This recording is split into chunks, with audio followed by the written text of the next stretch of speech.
ഓ നമോ ഭഗവതേ വാസുദേവായ. ശ്രീ മഹാഭാഗവതം സ്കന്ധം 10 74 അധ്യായം. രാജസൂയം. ശ്രീശുകൻ പറഞ്ഞു, ജരാസന്ധവധം കൃഷ്ണ ഭഗവത് ദിവ്യശക്തിയും ഇമ്മട്ടിൽ കേട്ട ആശ്വസിക്കേ പറഞ്ഞാൻ അന്നു ധർമ്മജൻ. യുധിഷ്ഠിരൻ പറഞ്ഞു, മുപ്പാരിനും ഗുരുക്കന്മാർ സർവലോകമഹേശ്വരർ തലയിൽ ചൂടുന്നു മഹാഭാഗ്യമായി തവ ശാസനം. ദീനഭൂപാലരീ ഞങ്ങൾ കൽപ്പിക്കുന്നതു ചെയ്വു നീ. അരവിന്ദാക്ഷൻ എന്നുള്ള ഭാവം ലോകവിഡംബനം. പരമാത്മബ്രഹ്മമേ, നീ ഏകനാണ്, അദ്വിതീയനും. കർമ്മത്താൽ തേജോവിഭേദം വരില്ല അങ്ങേക്കും അർക്കനും.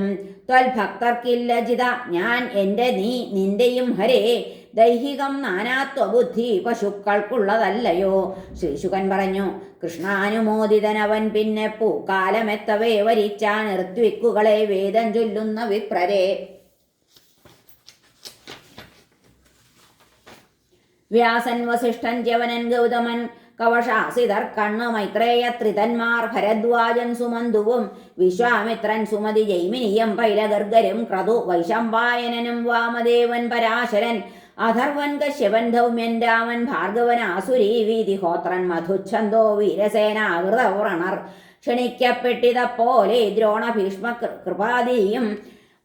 ദ്രോണഭീഷ്മകൃപാദിയും ബുദ്ധിമാനാം വിതുരനും സപുത്രൻ ധൃതരാഷ്ട്രരും വിപ്രക്ഷത്രിയ വൈശ്യന്മാർ അധ്വരപ്രിയർ ശൂദ്രരും യത്തി നൃപന്മാർ അമാത്യർ രാജസൂയേക്ഷണാർത്ഥികൾ സ്വർണക്കരികളാൽ പൂട്ടി സംസ്കരിച്ച നിലത്തവർ ദീക്ഷിപ്പിച്ചു വേദവിധി പ്രകാരം ധർമ്മപുത്രരെ. വരുണന്റേതിൽ കണക്കെ സ്വർണോപകരണാന്വിതം ധർമ്മന്റെ രാജസൂയത്തിനെത്തി ബ്രഹ്മേന്ദ്രരുദ്രരും മഹാസർപ്പങ്ങൾ, സിദ്ധന്മാർ, മുനിഗന്ധർവയക്ഷരും, പക്ഷി, കിന്നരരും, ചാരണന്മാർ, വിദ്യാധരാദിയും രാജാക്കന്മാർ, രാജ്ഞിമാരും വന്നു കണ്ടവരൊക്കെയും ശ്രദ്ധാപൂർവം നിരീക്ഷിച്ചു. പാണ്ഡുപുത്രന്റെ യാമഖം കൃഷ്ണഭക്തൻ എന്തസാധ്യം എന്നോർക്കെ സാഭിനന്ദനം അവർ കണ്ടു. യജിപ്പിപ്പൂ കാന്തിയാൽ ദേവസന്നിഭർ വാനോർ വരുണനെ പണ്ടെന്നോണം ഈ ധർമ്മപുത്രരെ. സോമാഭിഷേക ദിവസം ഏകാഗ്രഹൃദയത്തോടെ മഹർത്വിക് സഭ്യരെ ധർമ്മനാരാധിച്ചു യഥാവിധി. സദസ്യനായി പൂജിതനാവേണ്ടത് ആരെന്ന ശങ്കയിൽ സഹദേവൻ എണീറ്റോതി സർവരും കേൾക്ക ഇങ്ങനെ. അർഹിപ്പോനച്യുതൻ ശ്രേഷ്ഠൻ ഭഗവാൻ ഭക്തതൻപതി. അവനത്രേ ദേശകാലധനാദിക്കും അധീശ്വരൻ. വിശ്വം മുഴുവൻ ആരാണ് അദ്ദേഹം താനീ ക്രതുക്കളും അഗ്നി, ആഹുതി, മന്ത്രങ്ങൾ, സാഖ്യം, യോഗം സമസ്തവും. ലോകസ്വരൂപനീ ആത്മാവേകനാണ് അദ്വിതീയനും അജൻ ആത്മാശ്രയൻ. സൃഷ്ടിസ്ഥിതി നാശനനാണവൻ. ആർഗനിഞ്ഞാൽ ഫലിക്കുന്നു നാനാകർമ്മങ്ങൾ സഭ്യരെ. അവൻ ഇയാളാണു സർവോദയ ധർമാതിലക്ഷണൻ. അതിനാൽ കൃഷ്ണനു നമ്മൾ അഗ്രപൂജ നടത്തണം. പരമാത്മാർഹണം സർവാത്മാക്കൾക്കും ചെയ്യുമർഹണം. ഈ പൂർണ്ണശാന്തനേ ദേയൻ ദാനം ശാശ്വതമാക്കുവൻ. അന്യനില്ലാത്തവൻ കൃഷ്ണൻ സർവഭൂതാന്തരസ്ഥിതൻ എന്നോതി കൃഷ്ണന്റെ പൊരുളറിവോൻ മേവി മൗനിയായി സഹദേവൻ. സമ്മതിച്ചു സർവരും ശരിയെന്നുടൻ. വിപ്രോക്തികൾക്ക് സദസ്സിനഭിപ്രായത്തിൽ ഹൃഷ്ടനായി ഹൃഷീകേശനെ വന്ദിച്ചാൻ ധർമ്മജൻ പ്രേമവിഹ്വലൻ. കൃഷ്ണന്റെ കാൽ കഴുകിയ തണ്ണീർ മൂർധാവിലേന്തവേ സഭാര്യൻ സാനുജാമാത്യൻ ആഹ്ലാദിച്ചു കുടുംബവാൻ. മഞ്ഞനൂൽ പട്ടാടകളാൽ മഹിതാഭരണങ്ങളാൽ പൂജിച്ച ബാഷ്പാവിലാക്ഷനൊത്തില്ല നേരെ നോക്കുവാൻ. ഇമ്മട്ടിൽ സൽകൃതൻ കൃഷ്ണൻ അർപ്പിച്ചു കൂപ്പുകൈകളെ. നമസ്തേ ജയ മന്ത്രിപ്പോർ വിണ്ണോർ പൂമഴ തൂകവേ. കേൾക്കായ കൃഷ്ണഗുണവർണ്ണനയാൽ ചൊടിച്ചു പീഠത്തിൽ നിന്ന് ശിശുപാലൻ എണീറ്റു ചൊല്ലി ഏവം കടുത്ത മൊഴി. സഭ്യരിരുന്നു കേട്ടു കൈപൊക്കി നിന്നു ഭഗവാനെ. നിഷിപ്പതൊക്കെ പതിരില്ല പഴഞ്ചൊല്ലിൽ അലംഘ്യം കാലമീശ്വരൻ അടക്കുന്നു ബാലവാക്യം വൃദ്ധന്മാരുടെ ബുദ്ധിയും. പൂജ്യനീ കൃഷ്ണനാണെന്ന ബാലവാക്യം മറക്കുവിൻ. സദസ്യർ നിങ്ങൾ തൻ ധർമ്മം പാത്രാപാത്ര വിവേചനം.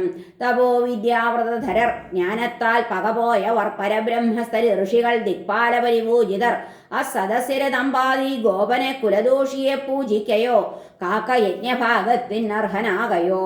വർണ്ണാശ്രമകുലഭ്രഷ്ടൻ സർവധർമ്മ ബഹിഷ്കൃതൻ എമ്മട്ടിൽ പൂജാർഹനാവും സ്വൈരവൃത്തി വിനാഗുണൻ. യയാതിശപ്തം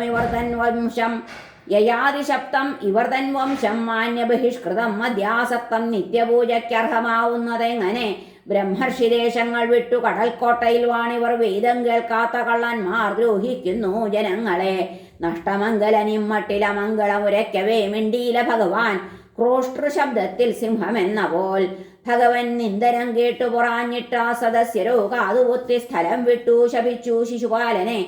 ഭഗവാനെ തൽപ്രിയരെ നിന്ദിക്കുന്നതു കേൾക്കയാൽ സ്ഥലം വിടാതിരിപ്പോലെ ബാധിക്കും സുഹൃതക്ഷയം. ആയുധം പൊക്കി എണീറ്റാർ ചൈദ്യനെ കൊല്ലുവാനുടൻ കുപ്തപാണ്ഡവരും കൈകയന്മാർ സഞ്ജയർ മത്സരം. ഉടൻ വാളും പരിചയമേന്തി ചൈദ്യൻ അസംഭ്രമൻ സദസ്സിൽ വെച്ചു ഭർസിച്ചു കൃഷ്ണപക്ഷീയരെ ശഠൻ. ഭഗവാൻ പെട്ടെന്നെണീറ്റു തടുത്തു തന്റെ കൂട്ടരെ ചക്രത്തിൻ മൂർച്ചയാൽ പിന്നീടറുത്താൻ ശത്രുവിൻ തല. ശബ്ദകോലാഹലമയം ചൈദ്യനെ കൊന്ന വേളയിൽ ജീവനും കൊണ്ടോടി ഭൂപർ ചൈദ്യന്റെ അനുയായികൾ. ചൈദ്യന്റെ ദൃശ്യ ചൈതന്യം ലയിച്ചു വാസുദേവനിൽ ഹരേ. ചൈദ്യന്റെ ദൃശ്യ ചൈതന്യം ലയിച്ചു വാസുദേവനിൽ. മാനത്തു നിന്ന് ഉഴിയിലേക്ക് ഇടിമിന്നൽ വധിച്ച പോൽ ജന്മത്രയത്താൽ വളർന്ന വൈരത്താൽ കൂർത്ത ബുദ്ധിയാൽ തുടരെ ധ്യാനിച്ച ചൈദ്യൻ അതായി തീർന്നു കേവലം. ഋത്വിക് സദസ്യർക്കേവർക്കും ധാരാളം നൽകി ദക്ഷിണ. സർവപൂജാനന്തരം ചെയ്താനെന്ന് അവഭൃതം നൃപൻ. സാധിപ്പിച്ചു ധർമ്മജൻ തൻ യാഗം. യോഗേശ്വരേശ്വരൻ അവിടെ പാർത്തു മാസങ്ങൾ സുഹൃത്തുക്കൾ കൊതിക്കയാൽ. യുധിഷ്ഠിരൻ തൃപ്തിയില്ലാതനുജ്ഞരുളിയിടവേ ഭാര്യാമാത്യയുധൻ ഭൂകി സ്വപുരം ദേവകീ സുതൻ. ജയൻ വിജയനും പണ്ടു സനകാതിശപിക്കയാൽ വീണ്ടും വീണ്ടും ജാതരായ കഥ ഞാൻ ചൊന്നതോർപ്പിതോ. രാജസൂയാനന്തരാവഭൃതം ചെയ്ത യുധിഷ്ഠിരൻ ബ്രഹ്മക്ഷത്ര സഭാമധ്യേ ശോഭിച്ചാനിന്ദ്രസന്നിഭൻ. സുരമാനവർ തൊട്ടുള്ളോർ യാഗാർത്ഥം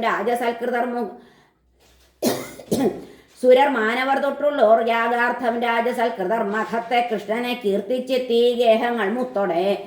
എന്നാൽ അതൃപ്തനായി ദുര്യോധനൻ കുരുകുലാന്തകൻ പാണ്ഡുപുത്രൻ നേടിയ സൽകീർത്തിയാൽ സഹികെട്ടവൻ. ചൈദ്യന്റെ വധവും രാജമുക്തിയും മഖവും ക്രമാൽ വർണ്ണിക്കും. വിഷ്ണുഭക്തന്നു നശിക്കും സർവപാപവും. ഹരേ നമ. ശ്രീകൃഷ്ണാർപ്പണമസ്തു. സർവത്ര ഗോവിന്ദ നാമ സങ്കീർത്തനം. ഗോവിന്ദ ഗോവിന്ദ. ഹരേ നാരായണ. ഹരേ കൃഷ്ണ. ഗുരുവായൂരപ്പ ശരണം.